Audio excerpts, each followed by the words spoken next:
पर बर्फ ही बर्फ थी। तेज बर्फीला तूफान चल रहा था। हर चीज सफेद बर्फ में छप गई थी। एक भूरा कुत्ता तूफान में फंस गया था। वो कांप रहा था, रो रहा था, और इसे कुछ दिखाई नहीं दे रहा था। इतने में एक पांडा वहां से गुजरा। इसने कुत्ते की आवाज सुनी। पांडा रुक गया। इसने उधर उधर देखा, फिर वो पुष्प पर बिठा लिया। आंडा ने कुत्ते को अपनी पुष्प पर रखा और बर्फानी तूफान में कदम बढ़ाया। रास्ता मुश्किल था, लेकिन पांडा रुका नहीं। वो आहिस्ता आहिस्ता आगे बढ़ता रहा।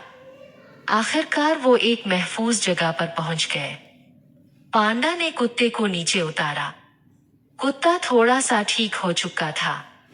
इसने पांडा की तरफ मोहब्बत से देखा। बर्फ साफ हो गया था। धूप बर्फ पर चमक रही थी। पांडा और कुत्ता एक दूसरे के साथ बैठे, मुस्कुरा रहे थे। आखिरी पैगाम। मुश्किल वक्त में साथ देने वाला ही सच्चा दोस्त होता है। काम बड़ा हो या छोटा, मदद करने वाला दिल बड़ा रखता है, और यही दिल किसी की जिंदगी बदल सकता है।